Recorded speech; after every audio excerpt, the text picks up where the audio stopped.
This reveal is why we start ranunculus corms inside, in a tray, in the safety of your house.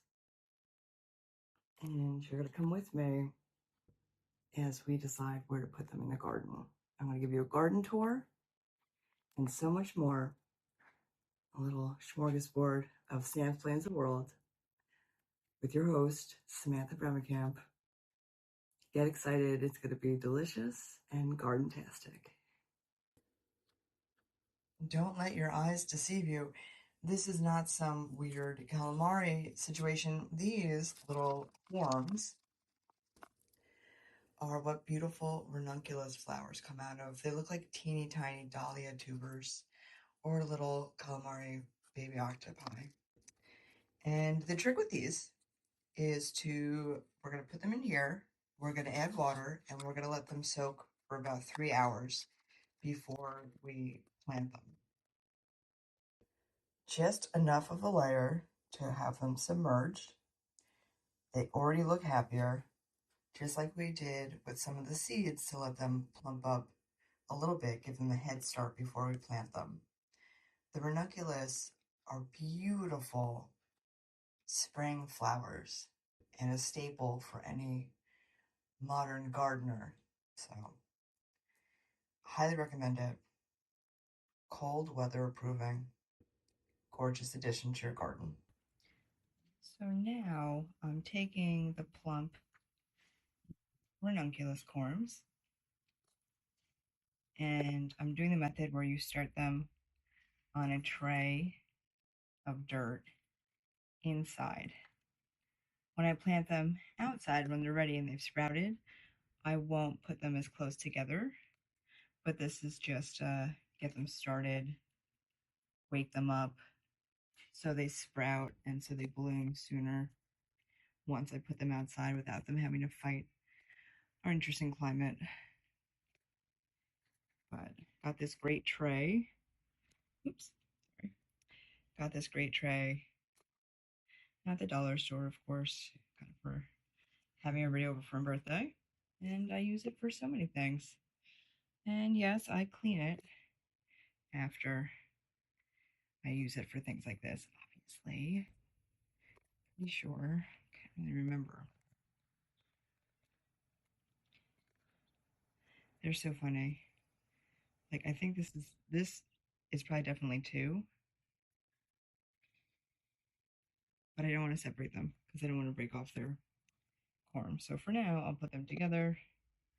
These 2 are also stuck together, which is fine for now. And once they do get planted out, I will plant them deeper. I'm going to cover them all, by the way. They like to be covered with 1 to 2 inches of soil. And I'm also going to plant these little tiny fingers that fell off. They probably won't grow into anything, but just in case, put it in. And then I'm going to soak them and keep them in with the grow lights until they have sprouted so nobody eats them. Ta-da! Delicious. The ranunculus is slowly emerging. And it's wonderful if you start it inside for this reason, as our weather keeps shifting dramatically. Right now it feels like 41 outside, and that temp would make the ranunculus stay dormant longer. So this is a way to jumpstart your beautiful future ranunculus flowers. Looks like we're on Mars and these are alien plants. Very exciting things. So I brought the ranunculus outside because they have sprouted and they are ready to go into their serious homes for the summer. They like to be in well-drained soil. They don't like clay soil, so if you have clay soil, you definitely have to amend it, adding compost, sand, whatever, just to make it looser, loosey-goosey.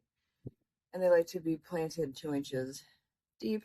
Obviously, where they've spread it up, it's not where you're going to cover it with dirt. You're not going to hide them. It's not like they are little shoots of dahlias or anything. So you're to come with me, and I'm going to plant them in with the bags that already exist, the mesh bags that have the peonies, that have the dahlias, that have the gladiolas, because corms are delicious.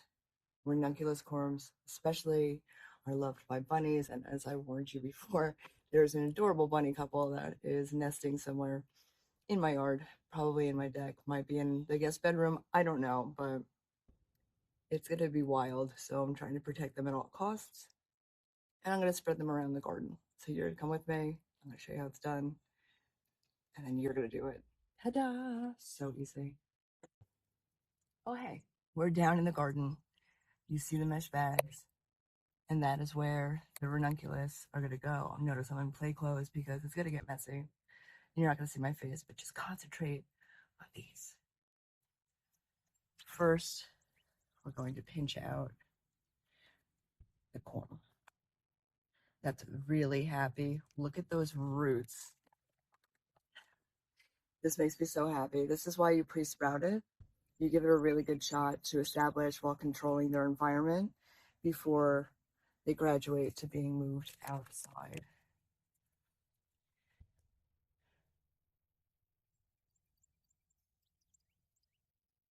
So many roots. Oh my goodness. You're going to tuck it in like that. Get it down. You need to make sure that it gets enough dirt. So I'm going to take some dirt from the tray that came with it.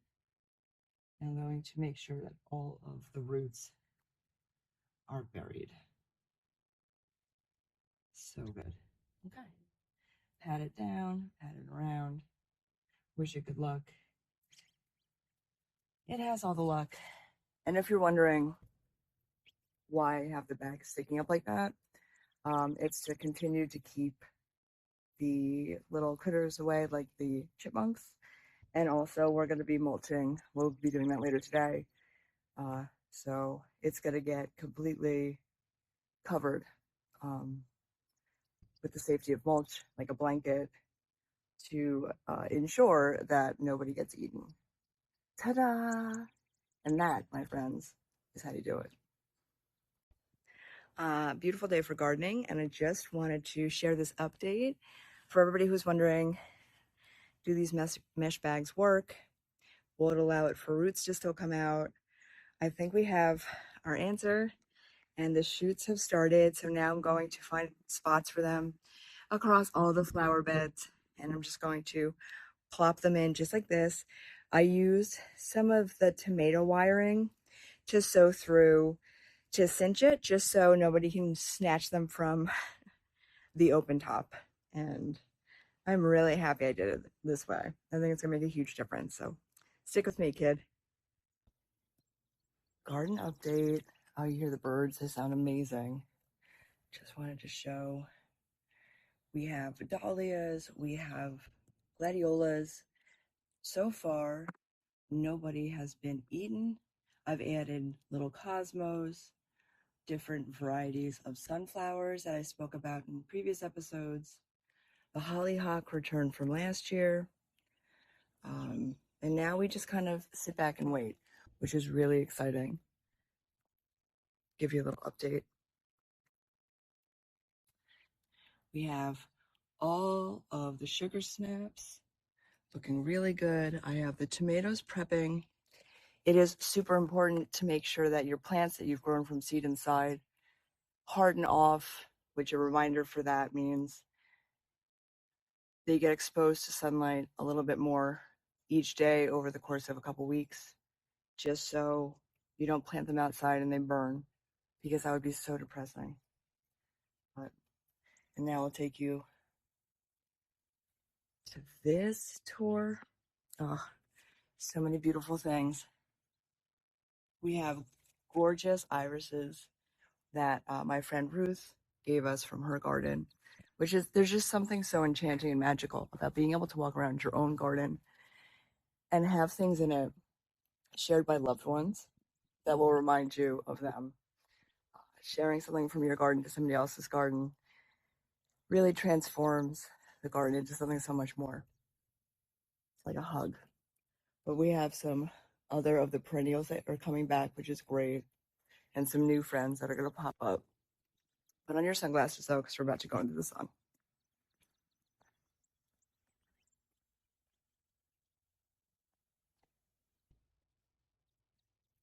I had a lot of fun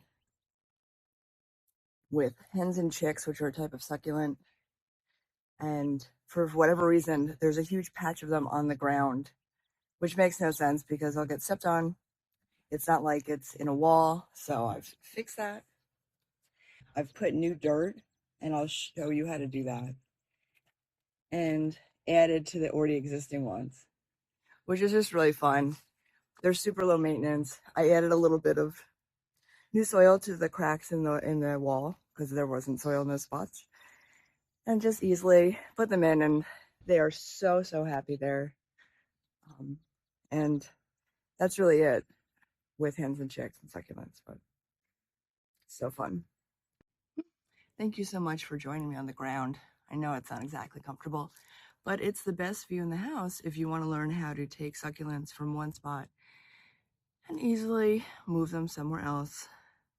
Also, I'd like to point out these happy lamb's ears that my good friend Ruth gave me along with those pretty irises I just pointed out, and I put them in a perfect spot. They're super happy and they're really getting big. But here we go with the hens and chicks succulents. Let me give you a bird's eye view as I easily dig in there, pick it up, and then you and I are going to go move it into the wall. Hold on.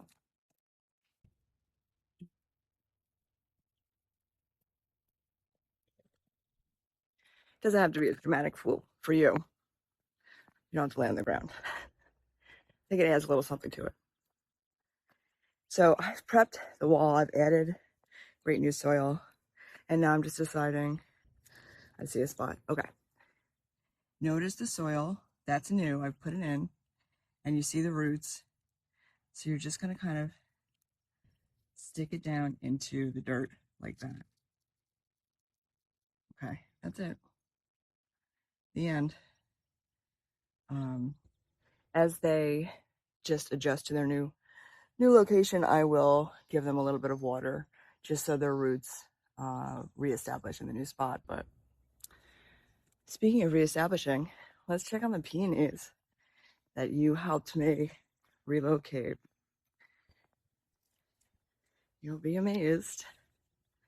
So I was worried, of course, because I was transplanting them during a time that isn't like the normal recommended when you should be doing it. However, I think they're pretty happy.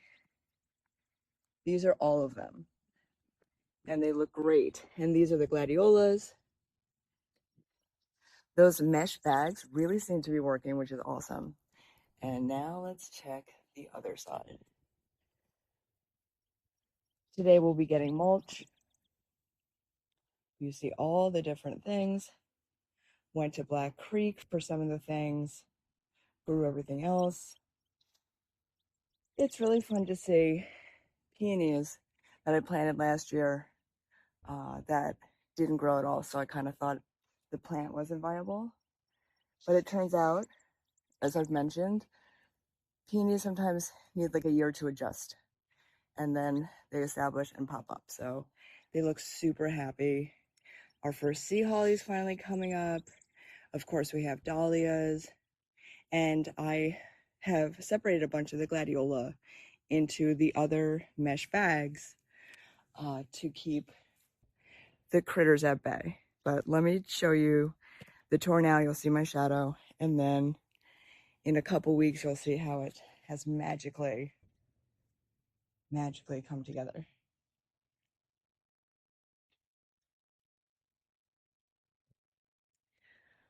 I've also had to bunny proof the elevated beds. We have this beautiful bunny couple that I'm pretty sure are living under our deck, although we've been trying to ask them nicely to move. But the gardener's horse nightmare, a bunny family coming to roost / feast on all of your stuff. So I have put netting around it, just to keep them out. You see a lot of things growing in there, which is really exciting. And one last peekaboo for you guys, or maybe two last. So we have to redo this fence because it broke. So I got an obelisk for the clematis. And it's making such a difference because otherwise it would be scurrying over that fence anyway, which is not ideal. So I'm really happy with how that's working out. And here's this little row of Cosmo sunflower, and the varieties that I showed you from Baker's Creek, which have like the fuzzy type of sunflowers, which I've never grown before, and the beautiful Mexican red torch sunflower, which I've also added to the back of here. So it's really coming together. It's really exciting. And it's gorgeous weather for gardening. And it's never too late to start. So if you're like, oh, I didn't start yet, it's over. It's not over. You can do this. There's no time like the present. Plus, you could totally cheat and go to stores and just buy already existing plants that are big enough to just pop right in. But I still would wait till Mother's Day before I put them in because it's been nice weather, but we've been known to have some like random cold fronts. So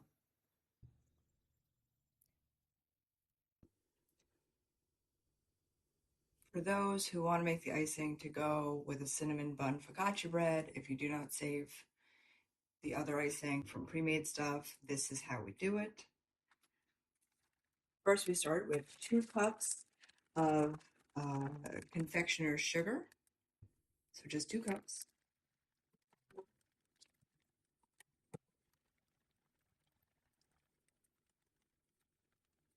Break it up a little bit because you don't want big clumps falling into it.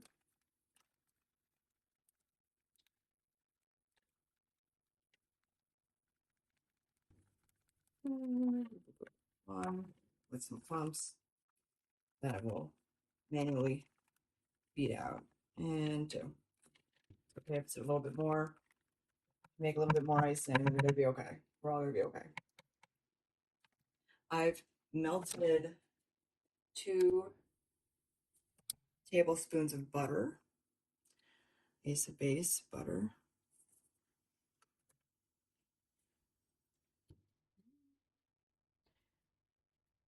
Okay. Remember to check your container could be hot, so maybe you will not be barehanding it the way I am, but again, savage mode. We're also going to add 4 tablespoons of milk, which you can totally sub with whipping cream or whatever your choice is. 1, 2, count with me if you'd like, 3, and 4. Okay.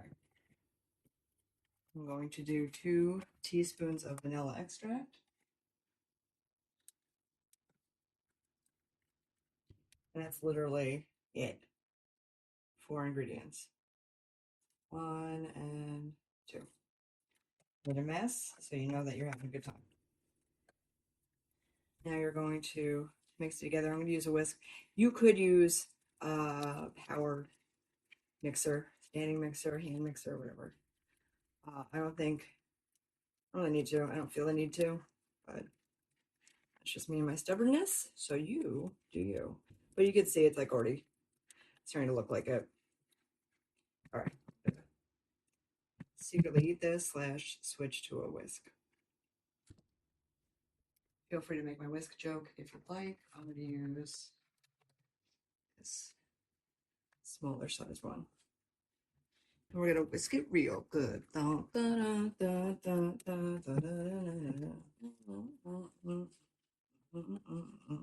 baby.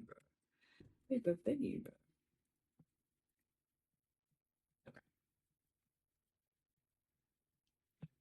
So that's awesome. I'm going to pull up cinnamon buns. I made a huge mess. Look how glorious. I think this is better than the last one even. So good. Whisking. Do you want it to be uniform? If a lump lands on it, it doesn't matter. It's still going to be delicious. Cute. Break up some of the lumps that are a little bigger. Okay. Now, I'm going to easily over. Oh my god, it's so good.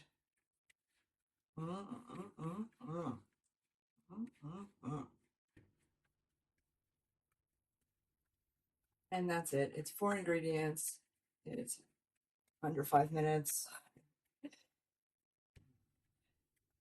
Super easy. Obviously, it's easier if you already have it made. But if you don't, in a pinch, or just because you're not as lazy as me, this is super, super easy.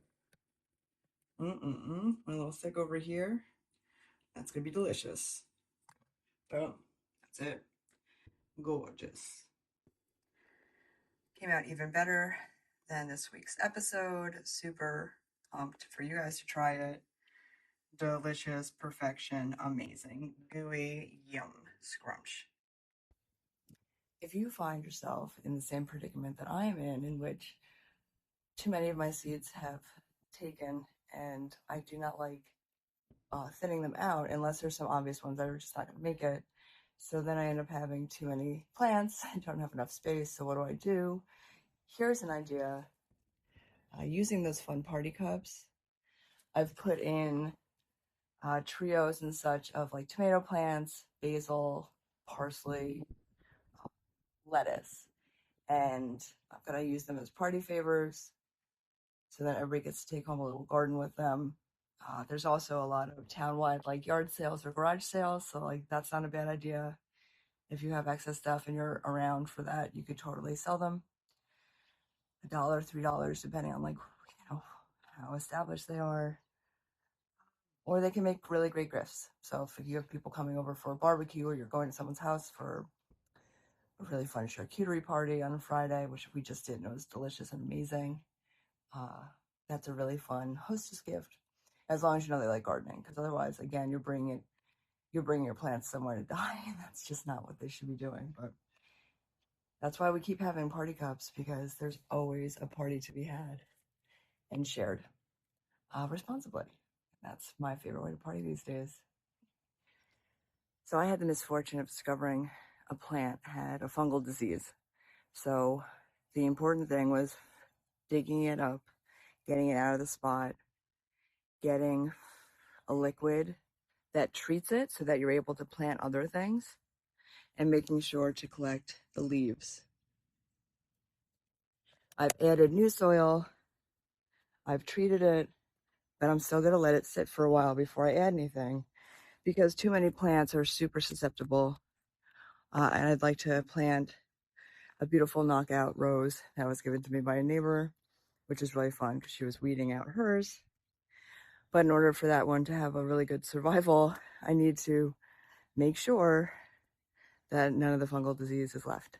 So I went to Lowe's, Bay 15, and got the only one they had. So fingers crossed it works.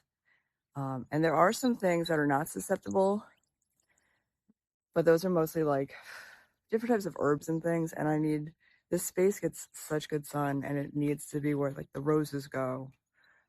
So I have to do everything in my power to prep it. You don't want to remove a completely diseased plant and then just plop something else in it, because the disease is probably in the soil still. And you'd be really sad because it's a death sentence for that plant. So also there's lots of gnats. Anyway, thank you so much for joining me on this episode of Sam Explains the World. I'm your host and amateur gardener, Samantha Bremekamp, and I look forward to seeing you right here, same day, Friday, 9 p.m. on BCTV, and then you can go right to sleep, because that's what I do.